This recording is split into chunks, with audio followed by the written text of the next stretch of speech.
The fluorescent lights of the open-plan office seemed to hum with a particular malevolence that Tuesday morning. Alex Mercer, lead systems architect for Viridian Dynamics, was hunched over his ergonomic keyboard, coaxing a new data migration script into perfect obedience. His monitor glowed with lines of elegant code, a language he understood better than the stilted pleasantries of office chit-chat.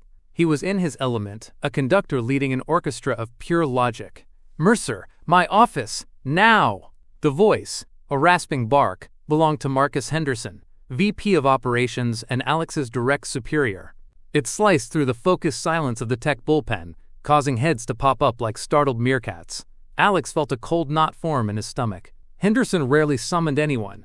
He preferred to communicate through curt emails or via his long-suffering assistant.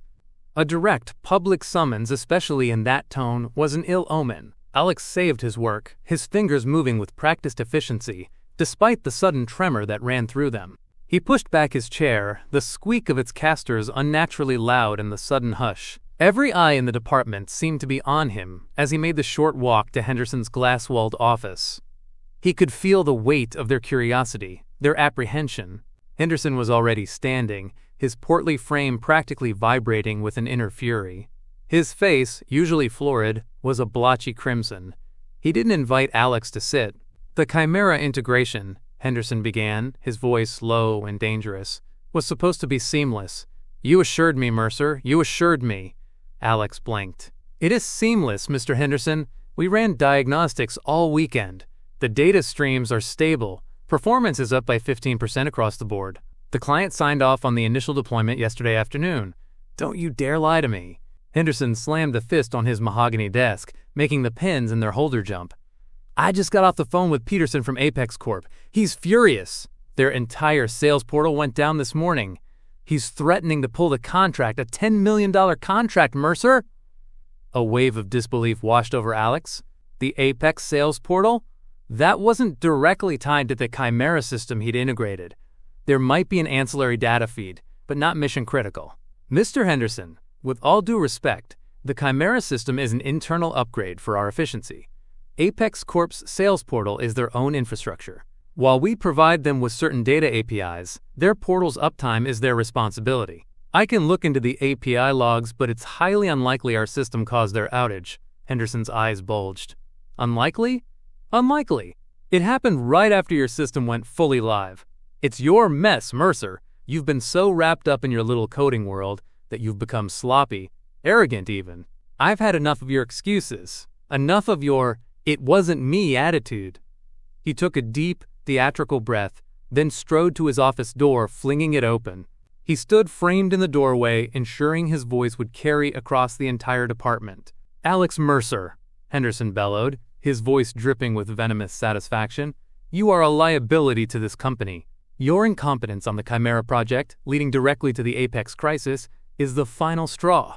You're fired, effective immediately. Security will escort you out. Pack your personal belongings, now." The office, which had been feigning work, fell into a stunned, absolute silence. Alex felt the blood drain from his face, replaced by a rushing, roaring sound in his ears. Fired. Just like that. In front of everyone. Humiliated. The Chimera project, his brainchild, the system he'd poured 18 months of his life into, day and night, was being used as the flimsy pretext for his dismissal. He knew, with a certainty that chilled him to the bone, that Apex's issue was unrelated, or at least that Henderson hadn't even bothered to properly investigate. This was a power play, a public execution. A strange calm descended over Alex. The initial shock gave way to a cold, clear focus. He looked at Henderson, whose face was contorted in a sneer of triumph. He saw the fear and pity in the eyes of his colleagues peeking over their cubicle walls. He felt the burning shame of it, the injustice. But beneath it all, something else began to stir. A quiet, steely resolve. Alex simply nodded. Once. He turned, without a word, and walked back to his desk.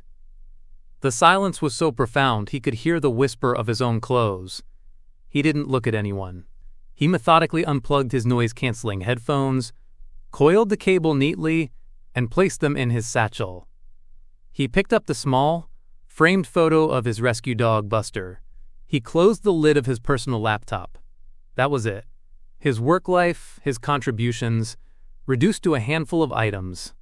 Two stony-faced security guards materialized beside him, their presence an additional, unnecessary layer of ignominy. One held a cardboard box, which Alex ignored. He slung his satchel over his shoulder. "This way, Mr. Mercer," one of the guards said, his voice neutral. Alex walked.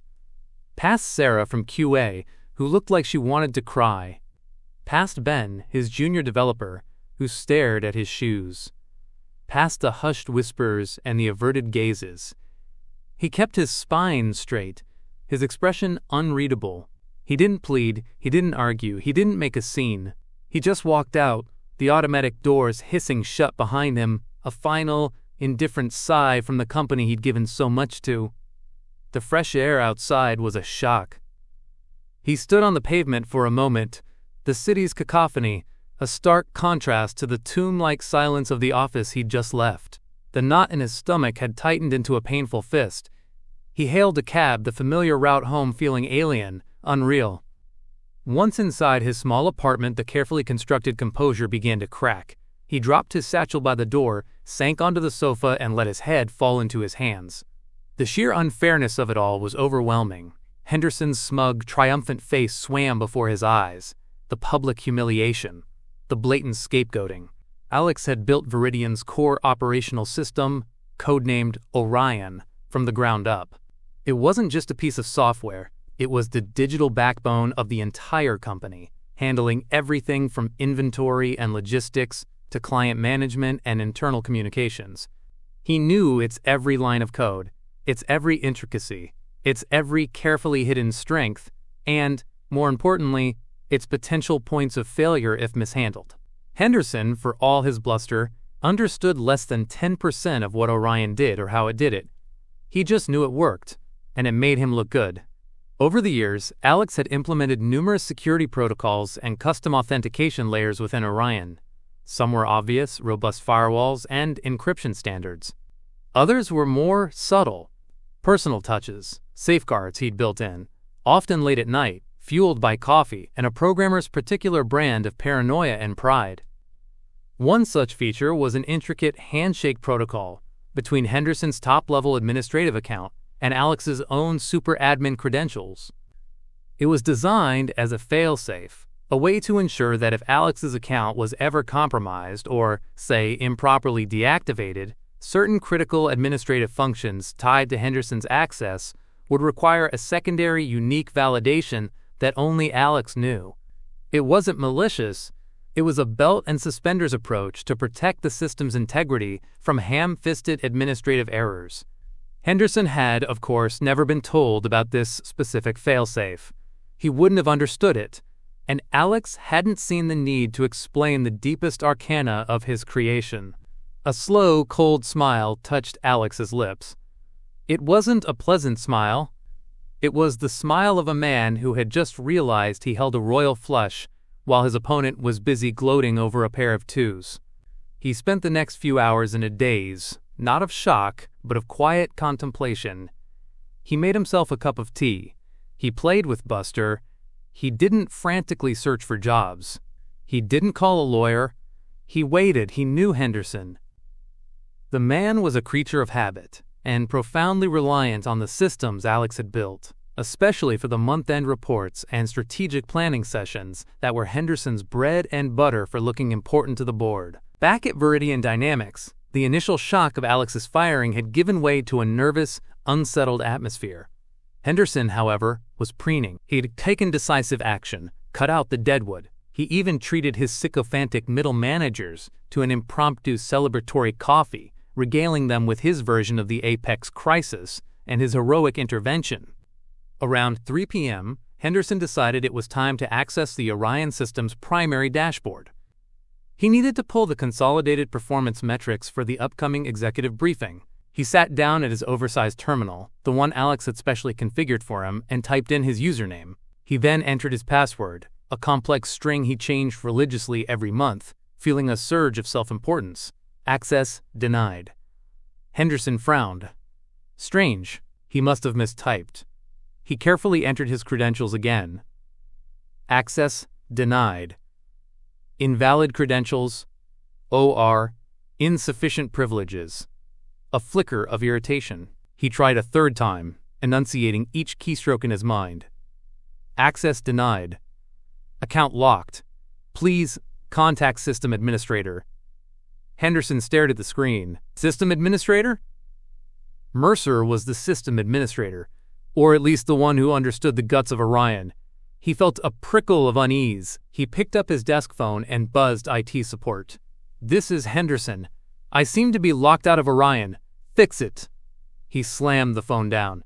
10 minutes later, a harried-looking junior IT tech named Kevin appeared at his door. Kevin was good with standard network issues and desktop support, but Orion was Alex Mercer's fortress.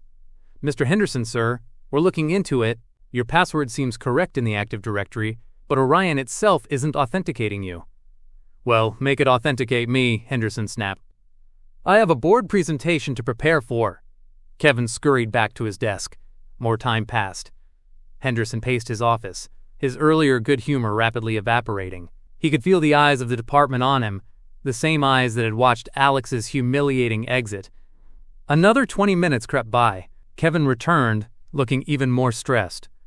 He was accompanied by Maria, the IT manager, who looked grim. Mr. Henderson, Maria began, her voice carefully neutral. We're having trouble overriding the lockout. Orion's primary authentication module for administrative access. It's incredibly complex. Alex Mercer designed it with several proprietary failsafes. When his super admin account was terminated from the system earlier today, it seems to have triggered a cascade lock on linked high-privilege accounts, including yours, if certain deprovisioning protocols weren't followed in a very specific sequence. Henderson's face was turning a familiar shade of purple. What are you saying? Are you telling me Mercer sabotaged the system? Not sabotage, exactly, sir, Maria said, choosing her words with extreme care. It appears to be a security feature, a very deeply embedded one, to prevent unauthorized or improper deactivation of critical system architect accounts. Without Alex's specific override codes, or a deep understanding of the module's architecture, which frankly only he possessed, we can't reset your access without potentially risking data corruption in the core database. The system is protecting itself in a way. Protecting itself? Henderson spluttered. It's locking me out. The VP of Operations. This is ridiculous. Get Mercer on the phone. Tell him to fix this, or I'll sue him into the next century. Maria exchanged a quick, knowing glance with Kevin. We don't have his personal contact information on file anymore, sir. It was removed when his employment was terminated, as per standard procedure. Henderson stared at them, his mouth agape. The full implication of what had happened, of what Alex Mercer had quietly, brilliantly orchestrated, began to dawn on him. The calm nod. The silent walk out. Mercer hadn't been defeated, he'd been biding his time. He hadn't fought the firing because he knew a far more devastating counterpunch was already in motion. He knew, Henderson whispered, the bluster deflating out of him like air from a punctured tire. When I fired him, he knew this would happen. The silence in his office was thick with unspoken truths. Henderson looked at his blank monitor, the access denied message mocking him. The system Alex built, the system Henderson took for granted, the system he used to build his own career upon, was now his prison. The data he needed, the reports he had to generate, the very tools of his supposed power, were all locked away, guarded by the silent genius of the man he had so casually, so cruelly, dismissed. Hours later, as dusk settled over the city, Henderson was still in his office, a broken man. The IT department had admitted defeat. They couldn't bypass Alex's architecture without potentially bringing the entire company to a grinding halt for days, maybe weeks. The board meeting was tomorrow. Apex Corp was still demanding answers, though their portal issue, as Alex suspected, had turned out to be an internal server failure on their end, a fact that only deepened Henderson's humiliation. He slumped in his chair, the grand mahogany desk now feeling like a barricade. He thought of Alex Mercer, not as the bumbling incompetent he had painted him to be, but as the quiet, meticulous architect who held the keys to the kingdom, and who, with a simple, calm nod, had walked away, leaving Henderson to face the silent, brilliant consequences of his own arrogance. He knew, with a certainty that chilled him far more than Alex's firing ever could, that Alex Mercer wasn't done. He had just delivered his true final report.